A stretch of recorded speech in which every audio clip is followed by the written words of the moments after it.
வித்யானந்தர் அப்படிங்கிற பாண்டுரங்க பக்தர் ஒருத்தர் இருக்கிறாங்க.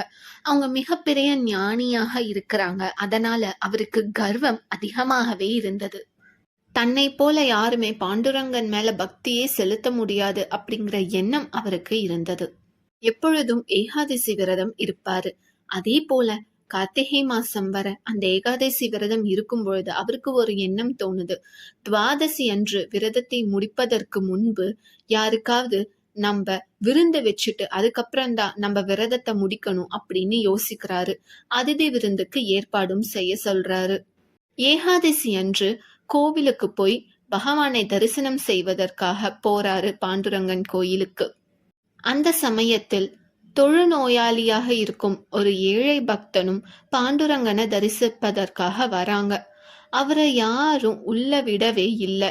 இருந்தாலும் அவரு பாண்டுரங்க சுவாமியோட தரிசனத்திற்காக வந்து கொண்டே இருக்கிறாங்க. இதை வித்யானந்தன் பார்த்ததும் அவங்க சீடர்கிட்ட சொல்லி விரட்டி அடிக்க சொல்லிடுறாங்க. அந்த ஏழை பக்தரும் வருத்தத்தோட போயிடுறாரு அங்கிருந்து. அடுத்த நாள் துவாதசி அன்று விரதத்தை முடிப்பதற்காக அவங்க அதிதி விருந்துக்கு ஏற்பாடும் செஞ்சிடறாங்க.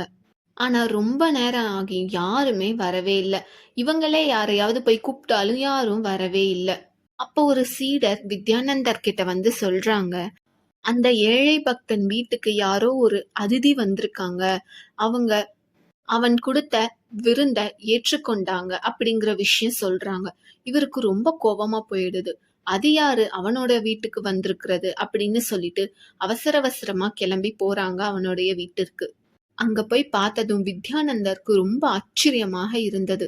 ஸ்வயம் பாண்டுரங்க சுவாமிய அவருடைய உருவத்தில் வந்து அந்த ஏழை பக்தன் கொடுத்த விருந்தை ஏற்றுக்கொண்டாரு. இது கனவா நிஜமா அப்படின்னே வித்யானந்தனுக்கு புரியவே இல்லை. பகவானுடைய தரிசனம் கிடைச்சது அப்படிங்கிற சந்தோஷத்துல அவரும் வீட்டுக்கு போயிடுறாரு. அன்று இரவு அவருடைய கனவில் பகவானே வந்து சொல்றாங்க, வித்யானந்தா, நீ என்னுடைய பக்தனாக இருக்கிற அப்படிங்கிற ஆணவம் உனக்கு ரொம்ப அதிகமாவே இருக்குது. அதனால மற்ற பக்தர்களை நீ இழிவுபடுத்துற.